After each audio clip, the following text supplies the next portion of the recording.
Good evening every students. तो मोल concept को लेकर हम लोग चल रहे थे और उसमें जो थ्योरेटिकल पॉइंट था उन सारे थ्योरेटिकल पॉइंट्स को आप लोगों को बता चुके हैं। आप लोग उसको गेट बाय हार्ट कर चुके होंगे और इसी विश्वास के साथ अब हम आप लोगों के बीच कुछ मोल कंसेप्ट के न्यूमेरिकल प्रॉब्लम्स को लेकर उपस्थित हैं। इसमें बहुत सारा न्यूमेरिकल्स है। बहुत सारा न्यूमेरिकल्स तो आपके बोर्ड एग्जाम में पूछा जाता है, बिहार बोर्ड, सीबीएसई बोर्ड और कॉम्पिटिटिव एग्जाम्स जितने होते हैं ये सारे कॉम्पिटिटिव एग्जाम्स में मोल कंसेप्ट से संबंधित प्रॉब्लम्स रहते हैं। आगे और केमिस्ट्री में आने वाले चैप्टर में भी बीच बीच में मोल कंसेप्ट का प्रॉब्लम भी मिलता है। तो इसके सारे प्रॉब्लम्स को बहुत आसानी से सॉल्व कर लेना चाहिए, सारे प्रॉब्लम्स को बनाना चाहिए और आपके पास समय है, पर्याप्त समय है, तो आप घर बैठे बैठे भी मोल कंसेप्ट के सारे प्रॉब्लम्स को समझ सकते हैं, बना सकते हैं। चलिए अब एक प्रॉब्लम हम आपको सॉल्व करते हैं। जैसे क्वेश्चन ले रहे हैं कि 1.6 ग्राम मीथेन, CH4 होता है मीथेन का मॉलिक्यूलर फार्मूला। इसमें ए में पहले निकालो ग्राम अणुओं की संख्या क्या होगी। ग्राम अणुओं को ही मोल भी कहते हैं, तो ग्राम अणुओं की संख्या बता रहे हैं या मोलों की संख्या बता रहे हैं। इसी में अगला सवाल ले सकते हैं, इसके अणुओं की संख्या क्या होगी, नंबर ऑफ मॉलिक्यूल्स की क्या होगा, ये निकालना है। तीसरा, इसी में एक प्रॉब्लम ले रहे हैं, इसके कुल परमाणुओं की संख्या क्या होगी। 1.6 ग्राम मीथेन में उपस्थित कुल परमाणुओं की संख्या क्या होगी। इसी में एक और प्रॉब्लम ले रहे हैं, कुल इलेक्ट्रॉन की संख्या बताना। देखिए ये प्रॉब्लम अलग अलग करके ऐसे 5 प्रॉब्लम के रूप में भी कभी पूछा जाता है, लेकिन ऐसे इस चैप्टर से रिलेटेड जितनी भी बात है उन सब बातों से संबंधित एक प्रॉब्लम को ले रहे हैं। और एक और सवाल इसी में ले रहे हैं कि एसटीपी पर, स्टैंडर्ड टेम्परेचर प्रेशर पर इसका आयतन क्या होगा। ये 5 क्वेश्चन आप लोग अपने कॉपी में भी इसको लिख करके बनाओगे और इसको सब हम पहले सॉल्व कर रहे हैं। ऐसे प्रॉब्लम से रिलेटेड आपके बुक्स में बहुत सारे प्रॉब्लम हैं। 5 टाइप का प्रॉब्लम मेनली इस चैप्टर में आप लोगों को पढ़ना है, जिसको हम एक साथ लेकर उपस्थित है। अब देखो, यदि हम लोग को इसका सॉल्यूशन करना है तो इसका सॉल्यूशन कैसे करेंगे, ध्यान दें। पहले तो यह ध्यान दे लेना चाहिए सवाल में कि जो केमिकल एंटिटी है वो कंपाउंड है कि एलिमेंट है, और यह स्पष्ट है कि यह केमिकल एंटिटी एक कंपाउंड है या कार्बन और हाइड्रोजन परमाणुओं से मिलकर निर्मित है। यह कंपाउंड है मीथेन CH4, जिसका नाम होता है मीथेन। इस मीथेन का अणुभार क्या होगा, मॉलिक्यूलर वेट क्या होगा, ये मॉलिक्यूलर वेट हम लोग इसका निकालते हैं। और मॉलिक्यूलर वेट का डेफिनेशन पढ़ चुके हैं। देखो थ्योरेटिकल पॉइंट सब याद रहना चाहिए। थ्योरी में जितनी बात पढ़े हैं बस 6-7 परिभाषाओं को पढ़े हैं और उसी के आधार पर कुछ फॉर्मूला प्राप्त हुआ है। उन सब बातों को बहुत अच्छा से याद रखना चाहिए। और इसका अणुभार, किसी भी यौगिक का अणुभार निकालने के लिए उसकी परिभाषा है कि किसी भी यौगिक का अणुभार एक संख्या है जो उसके एक अणु में उपस्थित सभी तत्वों के परमाणु भारों का योगफल होता है। तो मीथेन का अणुभार निकालेंगे कैसे। मीथेन के एक अणु में कार्बन तत्व का एक परमाणु है जिसका परमाणु भार 12 एटॉमिक मास यूनिट होता है। हाइड्रोजन का 4 परमाणु है। हाइड्रोजन के एक परमाणु का भार होता है 1 एटॉमिक मास यूनिट। 4 परमाणु के लिए हो जाएगा 4 गुना 1 AMU, तो कुल मिलाकर 12 और 4 16 AMU इसका अणुभार है। लेकिन हमें पहला सवाल दिया हुआ है, इसमें ग्राम अणुओं या मोलों की संख्या बता दें। तो ग्राम अणु की परिभाषा जानते हो कि किसी भी यौगिक के अनुभार को जब ग्राम इकाई में व्यक्त किया जाता है तो उसे ग्राम अणु कहा जाता है। फिर से, किसी भी यौगिक के अनुभार को जब ग्राम इकाई में व्यक्त किया जाता है तो उसे ग्राम अणु या उसी को उस पदार्थ का 1 ग्राम अणु भी कहते हैं, और ग्राम अणुओं को ही पदार्थ का 1 मोल भी कहा जाता है।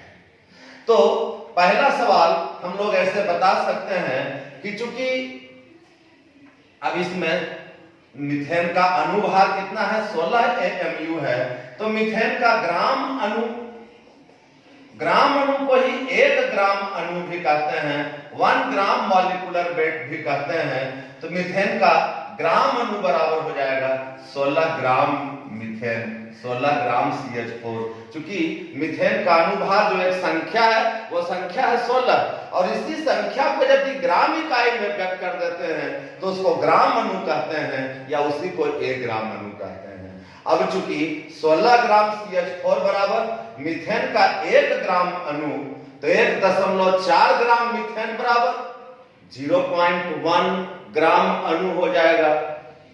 या सीधे सूत्र पर बैठा कर कभी निकाल सकते हैं कि जैसे A में निकालना है क्या, ग्राम अणुओं या मोलों की संख्या। तो ग्राम अणुओं या मोलों की संख्या का सूत्र होता है पदार्थ का दिया गया भार ग्राम में, पदार्थ का दिया गया भार ग्राम में बटा पदार्थ का ग्राम अणु, बटा पदार्थ का ग्राम अणु। ग्राम अणु का मतलब अनुभार ग्राम में। तो पदार्थ कौन है, CH4 है। CH4 का दिया गया भार कितना है, 1.6 ग्राम है। तो दिया गया भार 1.6 ग्राम, और यह जो पदार्थ है CH4 इसका ग्राम अणु कितना है, 16 ग्राम। तो 1.6 ग्राम बटा 16 ग्राम बराबर, सॉल्व करोगे तो सॉल्व करके आ जाएगा 0.1। इसमें ग्राम अणुओं की संख्या या 1.6 ग्राम में मोलों की संख्या कितना हो गया, 0.1 हो गया। इसी प्रकार से अब यदि इसमें अणुओं की संख्या निकालना है, बी में क्या दिया हुआ है, अणुओं की संख्या निकालने के लिए है, तो अणुओं की संख्या का सूत्र क्या होता है, जानते हो कि ग्राम अणु में अणुओं की संख्या निश्चित होती है जो 6.02 × 10⁻23 के बराबर होती है। इसलिए ग्राम अणु में यदि उस संख्या से गुणा कर दें तो उसके अणुओं की संख्या निकल जाएगी।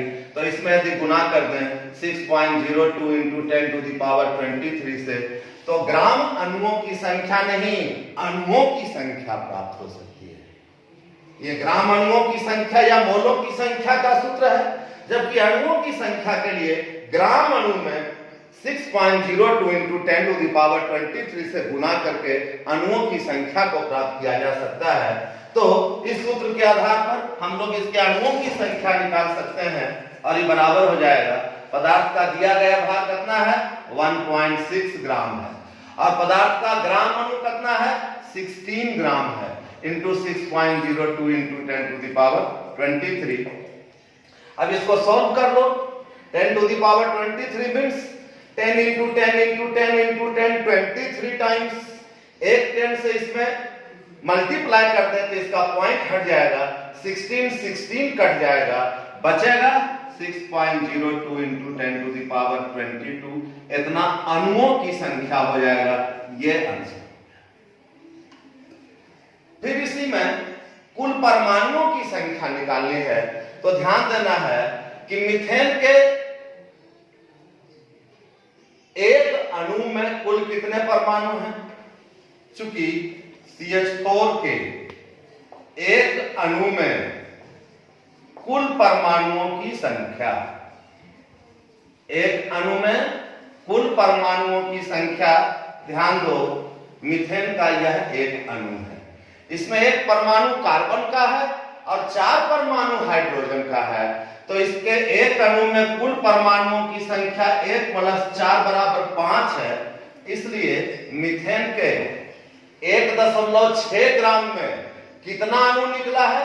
अणुओं की संख्या निकली है 6.02 × 10⁻²2। तो चूंकि इसके एक अणु में कुल 5 परमाणु हैं, इसलिए इतना अणु में कुल परमाणुओं की संख्या बराबर हो जाएगा 5 × 6.02 × 10⁻²2 और गुना कर लोगे तो आ जाएगा। इतना आंसर भी कर सकते हो या एक पॉइंट इधर करके 3.010 × 10⁻23 इतना आइटम्स की संख्या प्राप्त होगी। चौथा सवाल है, इसमें कुल इलेक्ट्रॉन की संख्या क्या होगी? तो चौथा सवाल भी देख लो इसको।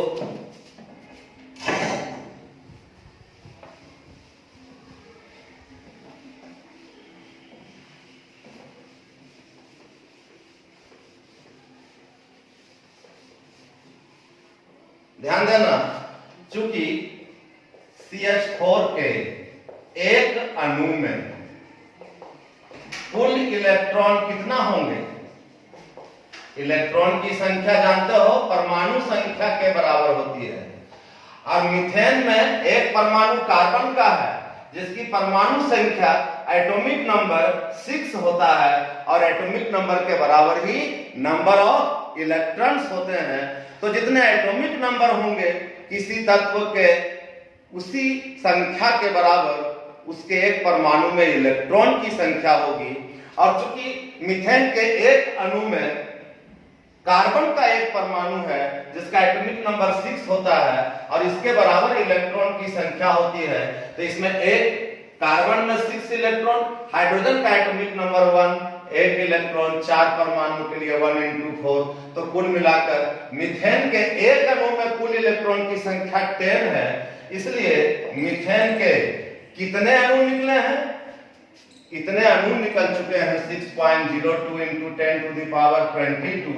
इतने अणु में कुल इलेक्ट्रॉन्स की संख्या बराबर हो जाएगी 6.02 × 10⁻22 और मल्टीप्लाई कर दोगे इतना इंटू 10 तो हो जाएगा 6.02 × 10⁻23 इलेक्ट्रॉन्स।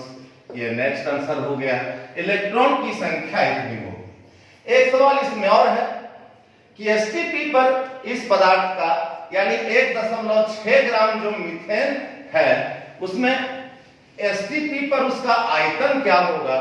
तो इसको भी हम लोग देख सकते हैं। हम लोग जानते हैं, एक बात पहले पढ़ चुके हैं,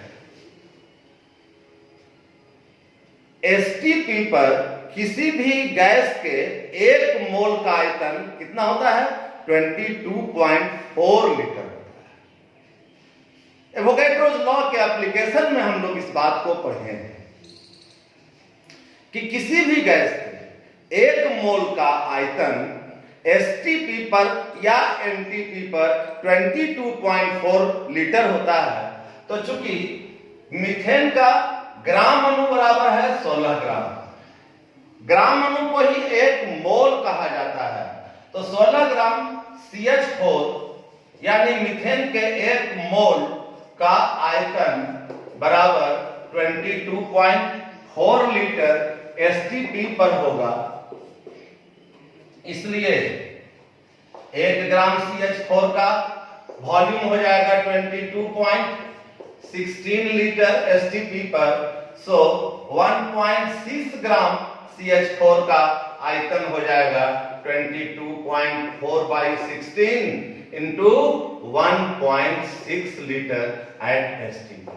और इसको सॉल्व करो, इतना बाई 10 पॉइंट्स खत्म, 16 कैंसिल आउट, कैलकुलेट करोगे आएगा 2.24 लीटर एट एसटीपी। और यही निकालना था, यही आंसर हो गया। 1.6 ग्राम मीथेन का आयतन एसटीपी पर कितना होगा? 2.24 लीटर। तो इस तरह से बच्चों हमने एक प्रॉब्लम लेकर मात्र एक प्रॉब्लम के अंदर इस चैप्टर के में उठ रहे सभी तरह के प्रश्नों को सॉल्व किया है। इसी ढंग का एक सवाल आप लोगों को होमवर्क के लिए दे देते हैं, एकदम हूबहू इसी ढंग का एक क्वेश्चन आपके होमवर्क के लिए देते हैं। आप उसको सॉल्व करके हम अपना आंसर मैसेज करोगे। एक सवाल ले लो, 4.4 ग्राम CO2 में ए में निकालो ग्राम अणुओं की संख्या। ग्राम अणु को ही मोल भी कहते हैं, तो ग्राम अणुओं या मोलों की संख्या बता दें। इसी में दूसरा सवाल, अणुओं की संख्या बता। एक और, परमाणुओं की संख्या क्या है। नेक्स्ट क्वेश्चन, इलेक्ट्रॉन की कुल संख्या क्या है।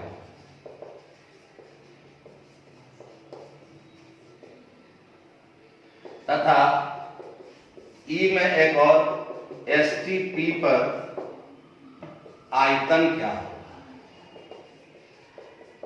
ऐसे सभी तरह का क्वेश्चन इसके ठीक पहले वाले क्वेश्चन को लेकर सॉल्व किए हैं और उसी पर आधारित यह एक क्वेश्चन दिए हैं। इस क्वेश्चन को आपको घर में बैठे बैठे सॉल्व करना चाहिए और इसका आंसर मैसेज करना चाहिए, या कहां पर क्या कठिनाई हुई यह भी आपको पूछना चाहिए मैसेज करके। इसको फिर अगले दिन बताएंगे।